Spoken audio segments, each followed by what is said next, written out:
tempat yang tertentu tak ada. Tapi Mekah tu kering, ramai je orang datang. Tak ada pokok, ramai je orang datang. Kalau tak boleh lama orang buat bangunan besar-besar kat situ, kemudian orang buat dengan teknologi yang ada hari ni, lebih meriah daripada tempat kita. Itulah tuan-tuan, bila Allah Ta'ala takdirkan tempat tu berkat, maka tempat tu jadi berkat lah.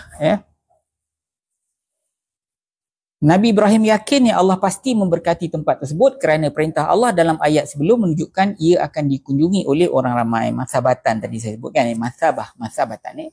Kerana itu dia berdoa agar tempat itu aman, agar tidak menjadi medan pergaduhan serta memohon agar tempat itu berlimpah rezeki. Seperti mana yang saya sebut di awal tadi tuan-tuan.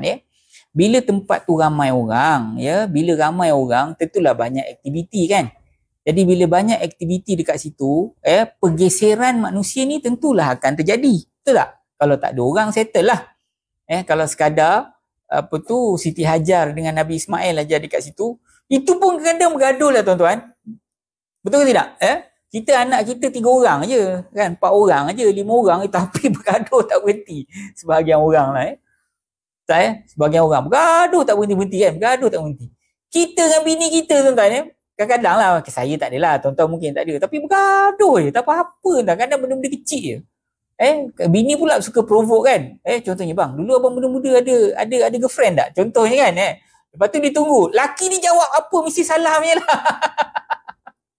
Mesti ujung-ujung tu mesti bergaduh kan. Kalau laki tak jawab pun salah juga. Awak jangan provoke saya lah.